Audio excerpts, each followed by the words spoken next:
to the Smile Co podcast. I'm your host, Kevin Hayashi, and we aim to be a platform to encourage and inspire creators to live their dream and do what makes them smile. We lead by example by raising our frequency and manifesting our reality. Today, my guest is Dean Lister. Dean, thank you for being here. Thank you. Dean is a mixed martial arts submission grappler. He's a 4th degree Brazilian Jiu Jitsu black belt. He was actually just submitted to the Hall of Fame. He's a 3-time champion in the ADCC. He's a former UFC MMA fighter, Pride FC, and King of the Cage World Champion. Thank you for being here, Dean. It's a pleasure having you. My honor, brother. Yeah. So I met Dean a while ago, and an incredible story of how he became to be, and he is by far one of the best grapplers, fighters to exist on the planet. So thanks, Dean. I would love to share a little bit about your story and how you became a great and in the Hall of Fame. If you want to share and kind of touch on your youth or how you became great. Yeah, sure. Well, first of all, I'm very fortunate. I had a really good family. My mother and father were great. You know, nothing bad there. But I did grow up in a military family. So as a kid, growing up around the world, different countries, that's probably why one reason I have an accent right now. Just, you get to learn a little about the world more than the average kid your age wouldn't. So it was in junior high, around age 13. I was living in Panama, Central America, 1989, and USA invaded Panama.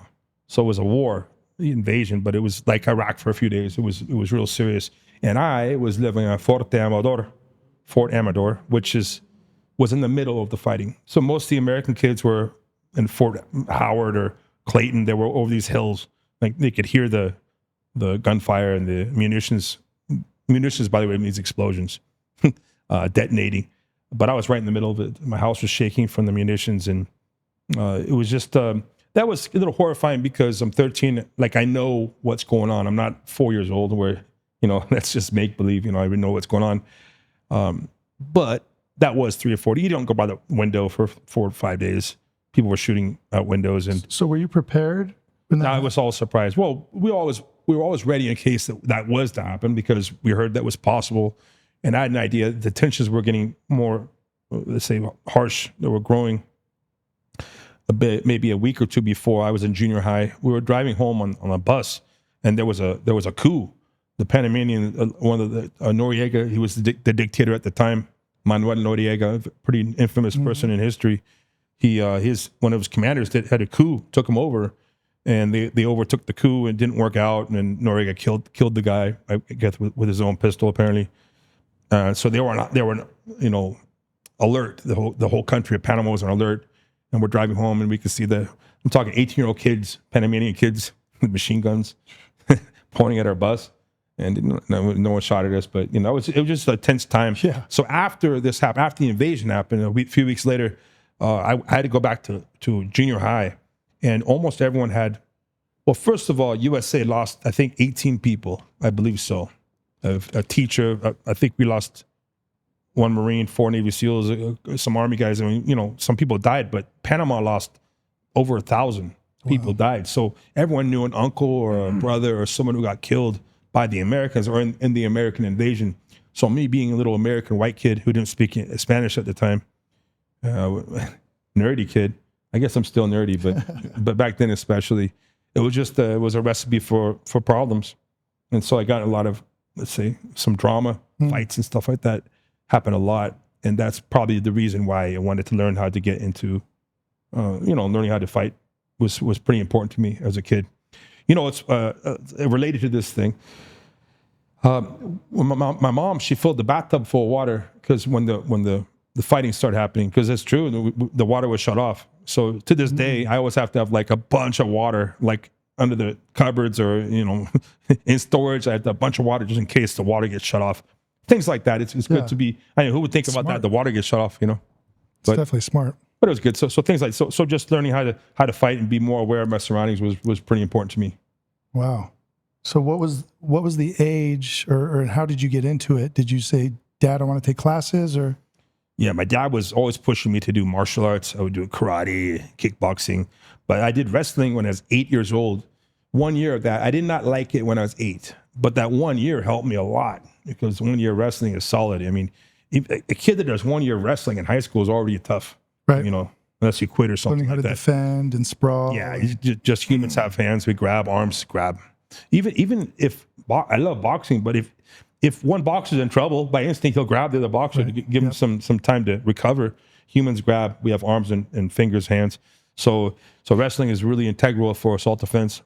And I learned that in 1 year, helped me a lot. And then in high school, I got back into it. Then I wanted to do wrestling. And I got my athletic ability around 19. I was a little bit, I grew so fast. I was uncoordinated for my size. I got my athletic ability around 19. So then I got into jiu-jitsu as a sport called Sambo. It's a Russian wrestling style. I was a 2-time national champion of that. And that kind of blended right into the fighting arts, learning kickboxing and boxing, just to keep my wrestling and doing jiu-jitsu, all that together. And that was in San Diego? Yeah, but I've traveled around to Brazil. I was in Croatia. I was all around the world. I was in Russia. Yeah, I mean, I was living in France for a while, training a friend named Jérôme Labanner. He's in Le Havre, northern France. I was there for a couple months training. So I've been training around, you know, the highest level you can imagine in the world.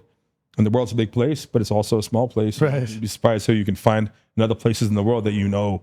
And so it's a big place. But yeah, I've been fortunate enough to travel the entire world and train. So what kind of, or what teachers did you have that really, really influenced you, that off the top of your head? I'm sure there was many. Yeah, my first one was, there was a guy named Jerry Matsumoto. He was my Sambo coach in high school. So it's this type of wrestling with submissions. So it's a little bit almost like jiu-jitsu. It's a little more, there's more throws and stuff like that. That was the first time I got introduced to a submission, an arm lock or a choke or something like that. I was 17. He was the first person who got me into it. Then I went on age 19 with Coach Fabio Santos here in San Diego. Very, very good coach from Brazil. And we had our political things. I went off and did my own thing. I became world champion in 2003. But he'll say I'm his coach, but I'll say he's my coach. He's my friend Jocko Willink, very accomplished, retired Navy SEAL. He's just an incredible leader. Matter of fact, he teaches leadership courses. He's actually a real famous person. He's my main training partner, but he's just the type of person who's always stuck by my side. And he's cornered me in the UFC. He cornered me in Pride. He's always been there with me. So it's one of the few people is a real bro, a real friend of yours. Yeah. That's one of them. That's amazing. Jocko Willink, yeah. So I guess that could count as a coach, right? Yeah. And then, so you competed in Russia, and then from there, where did you compete after? Is that when you got to the Abu Dhabi? Or? No. I won Abu Dhabi in Brazil.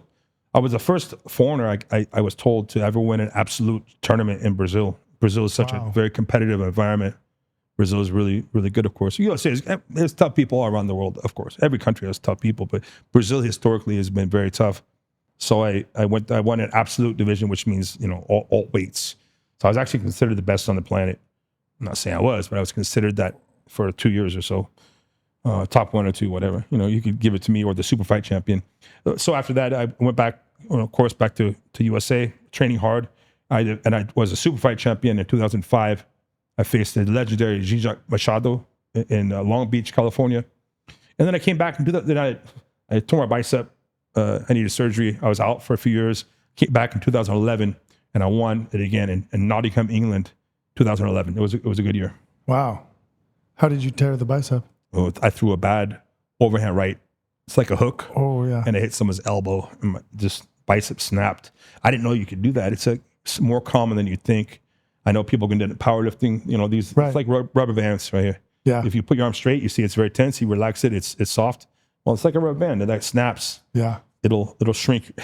It will just be a disaster for your muscle. Yeah. So I went through it. I'm glad I got through it, but it's usually considered a career-ending injury. What got you into, or how did the process get to the Abu Dhabi?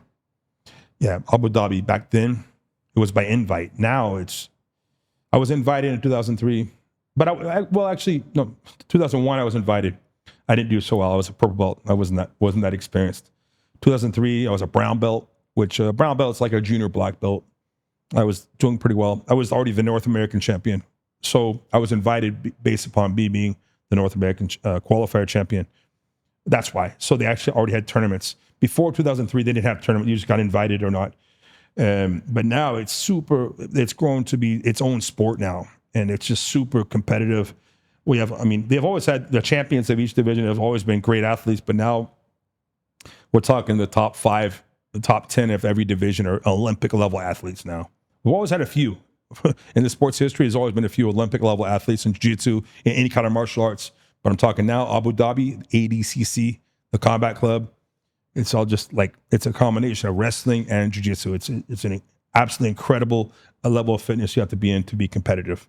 Yeah, it's kind of crazy how all professional sports, there's just these superhumans coming out, people that are, they used to be just, say, basketball, just big, or, the small guys do this. Now there's the big guys are doing what the small guys are doing. So it's it's wild seeing how that.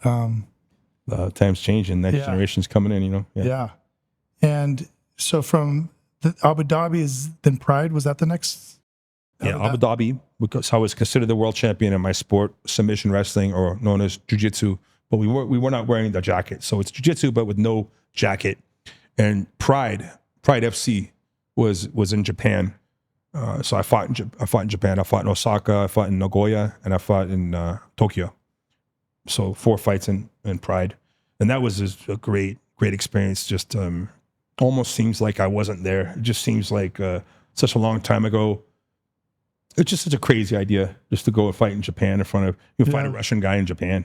You get there 5 days before your fight, and the Japanese people they're so respectful and very open.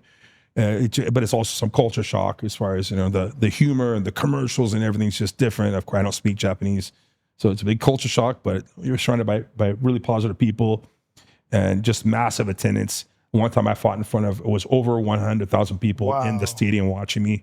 It was so big you couldn't see the other side. Well, the lights were off. You couldn't see the other side of the arena. That's how big the stadium was. And that was just, imagine 100,000. So 200,000 eyeballs are on you. And I fought in front of more, if you count millions, if you count UFC. But that's not 200,000 eyeballs on you in person. It's just different kind of energy, right? Yeah. There's an energy in the air. I can't really describe it. It's just fascinating. And I can recall just the walkout of that. And it was relatively quiet. Japanese fans are pretty mellow. They're not disrespectful at all. They'll make emotion when something crazy happens, but they want to study the game and give respect. So it was real good times fighting in Japan. And then after that, UFC, I transferred at the right time, I guess you could say. UFC I probably got seen the most in the UFC. I was upper 5, 8, 3, depending on the week. They would change the rankings. 185-pound division. That was also good times. But that was also I went through my going through a divorce. So I'm single, living in Las Vegas. I was on TV. I was known somewhat. And I was young still, and I went through my, I won't say party stage, but let's say my live and let free, live and let die, whatever type stage. And it was a crazy time in my life, and so I got through that. I made it, at least, right? Now I'm into a more responsible time in my life. But that was a really, in different ways, just incredible experiences. I'm very blessed to have been given that kind of a chance to be mentioned or to even make it in the UFC was pretty good. Yeah. Right. That's a very interesting combination of events of your life. The movie of Dean Lister is you become single, you're in Las Vegas. Yeah. That's UFC is blowing up, or it's starting to grow. Yeah. Starting to become a big thing. Especially if you win a fight, that's times 10. Right. If you don't win a fight, it's not the same. But you win a fight, you're on TV. It's just everyone. It was just you're famous, but it dies off real fast. You're not like Brad Pitt or something. But for that night, you're famous. Everyone knows who you are that night, and it dies off 50% every week, let's say. So a month later, people know you, but it's not the same as the night you fight, and you keep fighting. And of course, if you lose, you're going to find out who your friends are, because people know this, but then you forget about it when you're actually in this lifestyle. Mm-hmm. You accumulate all these friends that you think you're friends, and then you have one bad day and half of them aren't there for you. Yeah. But you win the next batch, they come back. Right. They come right back. So it's interesting to just the things you're told. People give you some advice. It's actually true, right? Yeah. It happens. So when you were going through all these different places, like from Abu Dhabi to Japan and to Brazil and Russia and all these different places, did you have a core group, or did they find a group for you to train with, or how did that work? You always have your core, your main gym. Some people it's more popular now. It always happened, but it's more popular now where people jump gyms and try to jump their way up. But I think it's good to have your original crew, people that have always believed in you, people that you believe in also, that really believe in you, basically, because you can jump to ship to some bigger city and maybe it'll be good for you, but I don't know if they really like you. I don't know if you have that same bond. It's really cool. I'm fortunate enough to be from a pretty, I'd say, it's not the size of New York, but San Diego is a pretty big city. And so we have a good, plus it's a nice place to live. So we have a lot of talent from around the world moves here. And I'm actually the original from San Diego World Champion, because everyone else was champion from here. They're from Brazil or somewhere else. Everyone, or they're from some other state or some other country. So being I was blessed to have real good friends, and I never gave up on my friends, and they never gave up on me. So you always have your core group of friends that you believe in. Hopefully you have that. Yeah. But yeah, you don't really go somewhere and find a new team. Generally speaking, you might find new sparring partners, or you meet new friends that you'll train with, and you might accumulate some new friends eventually. Right. But yeah, you don't usually just jump gym to gym like that. Yeah. There's no loyalty if that's the case. And you're in all your times fighting, are there any really, really badass guys that pop into mind that you remember, like that fight? Man. Like that guy was who I faced or who I trained with? Both. I tell you, guys like Rampage Jackson. He's one of my friends. I trained with him many times. He's just a monster. He's actually a true friend. Is also, actually one time we were in England, and I think he might have saved my life. Some guys had knives and stabbed me, and he was there. Yeah. He didn't back down. We weren't trying to fight the guys, but these guys had trench coats on and knives, and they were, I don't know. Was it like a bar fight, or was it like it was random? In a disco, and these guys were mad that we got in front of the line.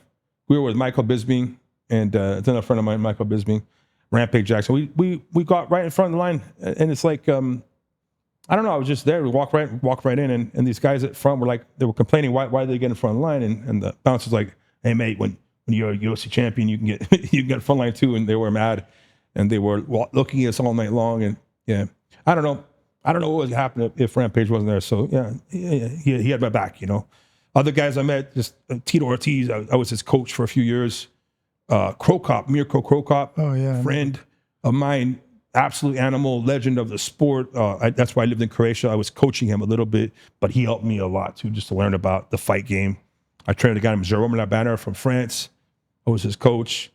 Randy Couture, I've trained with many times. Dan Henderson, many times.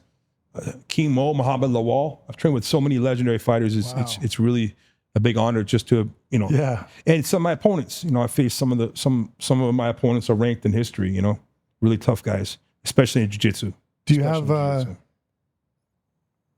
some people have a nemesis or arch rivals or some guy that you faced over and over and over, and you were like, probably that would be Jean-G Ribeiro, but we're on good terms. Yeah. I don't dislike the guy, but yeah, he has a good style for me. And I beat people who beat him, but he has, and he's beat people who beat me. But he's right there. It's been several times we had matches, and it's always been a nightmare. He's very tough, very strategic guy, Jean-G Ribeiro, and his brother, very tough guys from Brazil. Once again, I said very competitive. On nível do Brasil, muito bem. So very good level in Brazil for sure. Yeah, because I would imagine when you're at that level, you're going to see the same guys. Yeah, you're like, it's you again. You'll see some new guys, some old guys, but you'll have your little nemesis here and there for sure. Yeah. Yeah. Who do you like watching now that you see? The You mean in UFC or what? In UFC or any of them? I like to see Israel Adesanya. Yeah, he's doing real well. He's doing real good. Also, the guy he just fought, man, Poatan from Brazil. It's all stuff, man. And that guy. It was funny. I met Israel probably a year before, and he's super tall. He's a little more beefy than I thought he was. He's like, hey man, I get told to say that all the time in private, but yeah, he's a big dude. And Poatan, who he fought, they had a big rivalry. I saw him in Connecticut, like 6 months ago. So yeah, those guys are top level. I guess he's jumping up to 205 now, which would be a good move for him. And we'll see that both divisions are going to be good. It's going to lead into that, the show of both divisions. I like John Jones is good, of course. I mean, that guy's just such an athlete. And look, he still kept his athletic ability. It's rare that you find someone like him or Anderson Silva who just keep that level for such a long time. Another one who did it great was Fedor Emelianenko from Russia. Right. Yeah. I mean, just I don't know, for 15 years at the top. It's really rare. Now, if you become a champion, that's incredible. But a lot of people, it's just one time because their athletic ability is pinnacles at this one time, and that's awesome. But when you get someone who lasts for 10 years, which is absolutely incredible. Dan Henderson, one of my friends, training partners, one of the GOATs for sure. I mean, he retired, I think, age 47, his last match. So basically, I'm 47 now. That was the last match in the UFC was my age. It's incredible. Wow, that's incredible. That is crazy. Lots of good fighters, yeah. How was your diet? Now it's good. When I was young, I would just train hard. Were they emphasizing a lot of that, like back then with the UFC when it started? It's broken down now. Diet and training is smarter now. But back then it was like I just had a necessity, which is really unhealthy. I would live an unhealthy lifestyle, but right before my fight, I would kind of starve myself, train really hard, and right before the match when you make weight, you stop drinking water, you get in the saunas. It's really unhealthy to do. So I lose 33 pounds, 40 pounds. Wow. In a week. That's crazy. It's really dangerous, though. It's really stupid to do. But that's why when I was younger, it was a little rougher, because things like that. We didn't know as much as we do now. We'd also spar harder, which is not smart. Everyone spars hard. Today they do too. And the athletic ability now is greater than ever. Back then it was like you'd spar hard even the day of the week of your fight, which is not recommended, by the way. Wow. And so I just lived this lifestyle where I would get in shape, or I would make the weight, but it wasn't really conducive to being healthy. Now I completely have changed that around, and believe in absolute delayed gratification. Everything I live in life is just about making myself happier tomorrow. Yeah. Not right now. Tomorrow, yeah, that's honorable.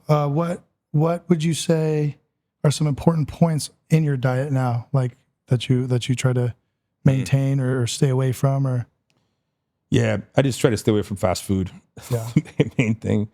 I still eat some sweets, but I train so hard. It's not. I don't know. How often are you training now? Every single day, but maybe twice. It depends. It's not quantity, it's quality training. If I was training for 20 minutes a day, but really hard, it's going to be better than training 3 hours a day, just something very leisurely. Not something leisurely is okay to do, trust me, just relax. But so it's not so much the time or how many times you train. People get a little hung up on that. So I train 8 hours a day. Right. Really? Yeah. Really? You train 8 hours a day? Like, what are you doing for 8 hours a day? You're not at maximum output for 8 hours. There's no way you can do that. So it's I mean, there's a whole thing, and people say the diet is probably the more rare thing to find someone do correct. But if you're training really hard, that's paramount. That's a prerequisite. Unless you're just talking about health and just living long, fine. Diet is probably really important. But if you want to be a good athlete, you have to train hard, and you have to get your technique, and you have to learn to get yourself into your zone. In your zone. For anyone not from USA, just like finding that time where everything's working for you, when everything you're doing in a match or a sport is making sense and you're successful. If you find a way to put yourself into the zone, it's going to be really good. So I mean, there's people who, especially if they're young, you can get away with this. Train really hard and just live. I'm talking really bad diets, but they train so hard, especially a young body can get by it. But if you eat really well and don't train at all, I don't know any good athletes. I don't know what's better for living longer, though. I don't know. Maybe the diet might be better for living longer. Maybe physical activity is paramount if you want to be an athlete. How did you find it when you were like going to the UFC or maybe before that? Obviously, you had to have some boxing. How much time did you put in? Because obviously you were a master at grappling, and then boxing and I mean, I heard that the recipe was usually wrestling, some jiu-jitsu, and then some Muay Thai. Did you have to put a lot of time into that and then took a little bit away from the grappling? Yeah. Yes. Well, I've always done some kind of striking. I've always done that. It's not like I've never done it before. And I'm also really hard to knock out. So that's it's unfortunate, but that's good to have that ability. Kind of you have to be born with that or not. So they say kickboxing, boxing, wrestling. Let's say there's 3 areas of mixed martial arts. So 3 main areas. There's the takedown game. Whoever controls the takedowns, it could be wrestling or judo or whatever. Who controls that aspect of the game? That's 1/3 of. It's really important. Okay, Then we have striking, boxing, kickboxing, karate, whatever. Whoever controls kicking, punching, elbows, and knees of the opponent. And then we have ground fighting. Could be punching on the ground or submissions on the ground. It's also very important. You need to have 2 of the 3 down to be competitive. There's people who are absolute best in the world at boxing, and that's incredible. But if they can't stop someone from grabbing them, putting them on the ground, so let's say you're a real good wrestler, but you can't punch and you can't finish someone on the ground either. Well, you won't be a very exciting fighter. You might take someone down, but you're going to find someone who has pretty good takedown defense and they can punch well, and it's going to make your life really difficult. Let's say if you're really good on the ground, but you can't take someone down, what are you going to do? So let's say I was good at taking people down and I was good at being on the ground. My striking was where I needed to get better, and I did. So you have to have, you can't be, let's say, never had thrown a punch in your life or never had seen wrestling, and you have to have some experience. But having 2 of the 3 scenarios is really important to even start. Now we have people that are really good at all 3. That's a complete fighter. So yeah, of course you have to focus on, and it's also different cardio. If you can be in boxing and wrestling cardio at the same time, you're going to be in absolutely incredible shape. It's just a different tempo. There's a little more distance and related type things with boxing, and wrestling is a little more feel. There's visual space distance with boxing and rhythm based. There's less rhythm in wrestling than there is in boxing. But wrestling has this touch, this feel type of learning curve. It's just all different. If you have both down, it's going to be you'll be a really complete athlete. So I had to learn a little more of striking, kicking, and punching. And it was good for me. It was good for me to get in better shape and to learn more about the sport. Did you, when you went into your UFC fights, you come up with like any pro sport or anything, you have your game plan going into it, watching film of your opponent. How many times would you say that you stuck with the game plan, or sometimes you just get in there, you're like, okay, fuck it, let's go? You probably know what I'm going to say this, but there's a joke. Mike Tyson had it. He said, everyone has a plan until you get punched in the face. It's true, but if you do really train the plan, if you train the plan, and if the plan's simple, that's really important. If you have a very complex plan, it doesn't work that much. But you can actually train a plan, especially my Brazilian opponents. Brazil historically they're very strategic. The opponents, they have a whole game plan for you. And hopefully if it's simple, it works, it can work, And of course we have counter game plans, and someone's game plan is going to work better than the other one's. It just seems to be that way. That's why we have a winner and a loser. So it's okay to have a game plan, but you never know. Sometimes they'll change your opponent right before the match. Sometimes your opponent will change game plan. So maybe, let's say I'm doing a kickboxing. Let's say you're a good kicker.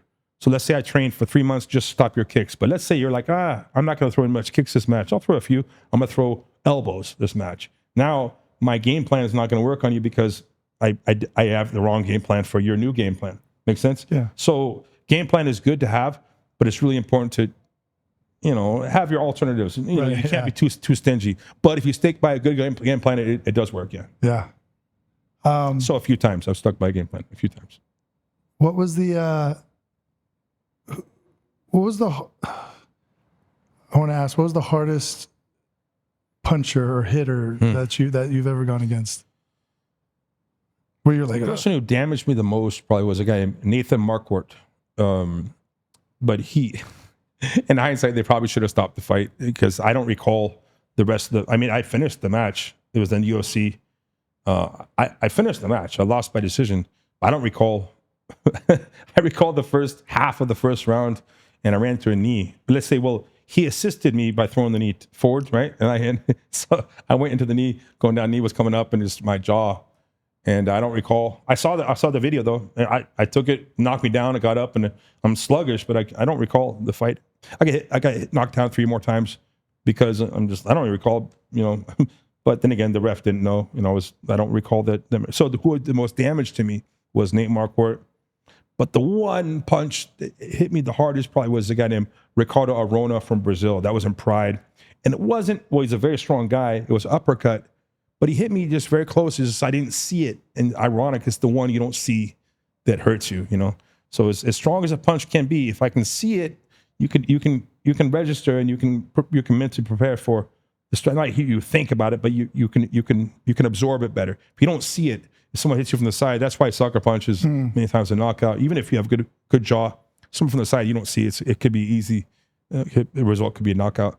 So probably the hardest punch I ever received was by this guy, Ricardo Arona. He was my nemesis at the time.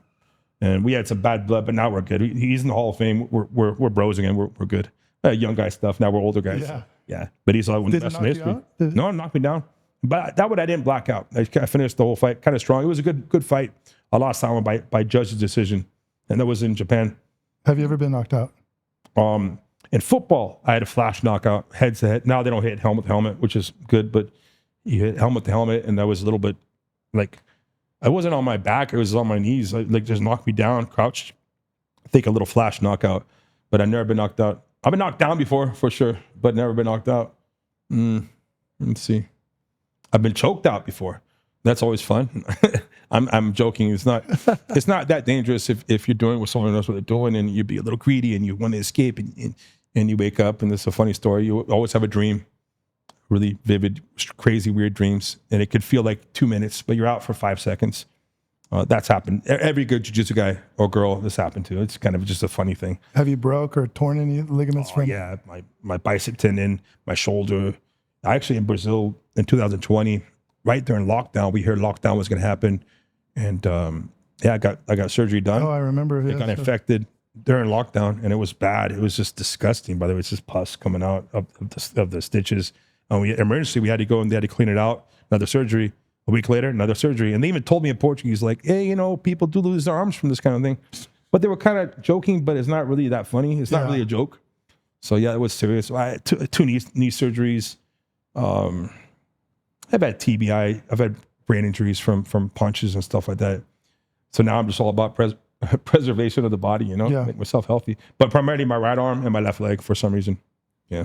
So what advice would you give to someone watching that's training or wanting to live their dreams or be successful in anything they're doing? Because that's also one thing that, we're trying to really encourage and inspire people, because I have great people like yourself, and I want people to realize that anybody can reach their dreams. That all these famous people are normal people too. Yeah.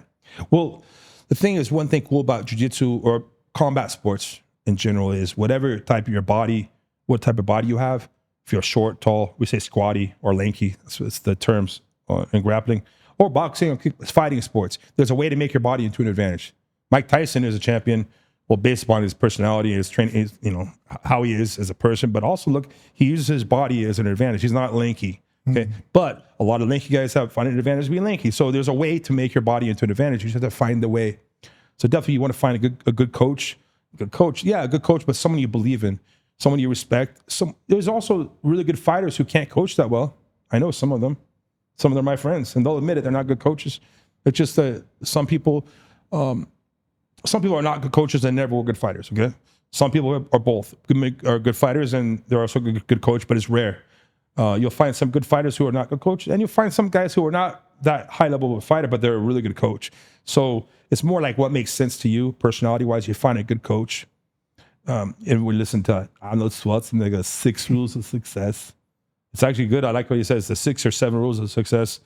And one of them is don't listen to the naysayers. Don't listen to them, goddammit. People who say, like, you want to be a fighter? You think you can be a fighter? Come on, man. You know how much work that's going to be? You really, because it's a subconscious thing, or maybe it's a conscious thing. Average person doesn't want to see you succeed. How about this? I want to be a doctor. You're going to be a doctor? You know how many years of school that is, bro? It's 8 years of school. And that's without even a specialty. What, 12 years of school? Really? Because subconsciously, it's kind of like, I don't know. Average person will try to shoot down your dreams for some reason. So be careful who you share your energy with and your dreams with. Also, your love life. Whatever it is, man, I don't care. Either find a nice individual, like a nice girl, or no girl. And the thing is, if you're set in your way and you're doing really well in your way and your energy is going good for yourself, I mean, that person is going to find you. It's going to happen for sure. I guarantee. You work hard and chase your dreams, and this will find you. So the reason I say that is because it's not mentioned enough. People know about to stay away from heroin and crack cocaine, of course, right? Or stay away from, don't drink too much. Yeah, people know that, and that's good advice. But be careful. You're like close. It's almost like having a spy in the military. You know how much damage a spy can do? Wow. It's like that. A spy, even Sun Tzu was The Art of War. Yeah. He wrote about a spy. A spy is like worth, it's worth, if you know what it's just incalculable how much damage a spy or how valuable a spy would be, for your army and someone else's army. So having damage from the inside is you can't beat that as far as damage wise. So be careful. That's also, who you trust in general, And so don't give your energy to someone who doesn't deserve it, and don't stay away from bad influences. Find a good coach. Find a way to use your body into a way that you could, and you're gonna have some downsides. You're gonna have some valleys sometimes. As long as you see what I always thought was it was probably the groundbreaking moment of my life in jiu-jitsu. It was in 2003. I was in a match with Marcio Cruz Pejipano, and this guy was the heavyweight, almost basically undefeated guy of that day. No one could score a point on this guy. He's 6'6". He's the heavyweight world champion. And he had me in a choke. And he had me there for 6 minutes in this choke. And I could hear the crowd, because we're on national television in Brazil. I could hear the crowd kind of getting more, because he is choking me. But I saw, it sounds like I'm not even, like I'm making this up, but I'm not. Like I could see my soul or my energy or whatever it is. It's like a candlelight. I could see this. But I was like, just don't let it go out, bro. Don't let it go out. Like it's flickering. Yeah. It's flickering. Because like a little candlelight could actually ignite a forest fire if you want, right? But if you let it go out, though, it can't anymore, right? So I didn't think about this all the time. I'm trying to put my thoughts into, like, let's say, into some sense right now. But I saw my soul, this little flickering flame, but I didn't let it go out. And his arms got tired, and I beat him because, wow. But I didn't let that flame go out. So it's easy to lose some faith in yourself at that time, especially I had no coach with me. I'm in Brazil. I didn't speak, well, I spoke Portuguese, but not as good as now. And it was a good time because I went through that really hard time. That was more special to me than actually winning the whole competition, because he couldn't believe, I could escape that. And another thing too, talk about using negative energy to positive. I prefer if someone says they're betting against me than I'm betting for you. So if you're betting against me, I'm not going to hate you, but I want to prove you wrong, So the fact that everyone thought I had no chance against this guy and I proved them wrong was a good feeling, I don't know. I guess I have weird pieces of advice, but no, I love all of that. And I resonate with a lot of that. Yeah. How much do you use energy into your training and stuff? Because I'm really big on that. I make a lot of study that energy. It's really important. Like I said, how you spend it and who you give it to in your life. So many cliches, but you're very much in common with the 5 people you hang out with the most every day. It could be your girlfriend, your boyfriend, your friend, or your coach. It could be your teacher, whoever it is, your friends. Think about who they are, and if they're your real friend, that's awesome. But think about who's actually, maybe if someone's a bad friend, if someone's a bad influence on you. That would be up to everyone's opinion, of course. But there's certain things that, certain things that would not be conducive to you being a good level or world level athlete. There's certain things you have to hopefully see at a young age. But as far as energy, when I was young, and you can't control your energy because you don't know much about life, I used to want to get it amped up. I used to get Jocko would slap me. Slap me. And I would listen to crazy music to get me crazy. I would drink caffeine. And now I'm more calm. I want to be calm because I know about my energy. I know to preserve it. And that's one way I was able to beat the young guys when I was older. Older, I mean 37, 39. That's not old, but that's old to be a world champion. I was beating guys who are 20, 21 because they have more energy than me, but I can control mine. I keep mine just going level the whole time. And so as long as they're doing this, well, they'll eventually get tired. Eventually, they'll be more tired than me if I can put them in the right match. So it's more about learning how to spend your day, learning what triggers your upswings in energy, learn what makes you, what throws you off your relaxation. So learning to relax is really important. I don't know, being consistent, learning to relax, not let yourself get sidetracked is more important right now, energy-wise. I love that. What would you say, anything about your passion, what you've done, the platform that you have makes you smile? Mm-hmm. Well, let's see. Platform, I'm super blessed, very blessed, because I found a sport that I'm somewhat talented in. I can teach in, I can make a living doing. And if I get sick of it, it's for one day, and the next day I'm fine. So I guess I don't really get sick of my sport. I'm very blessed to find something I love that I'm good at. And in so doing, I just realized, like I mentioned earlier, delayed gratification. Like everything is, there's nothing about my life that is about instant gratification. No fast food. I'm not drinking anymore. I don't smoke, no tobacco, any kind of vice you can imagine. I'm not saying I have none. I'm not saying that, but I try to take that away, and to where I'm making myself happy tomorrow. I'm happy right now, but I know I'll be happier tomorrow. Every day I'm doing this.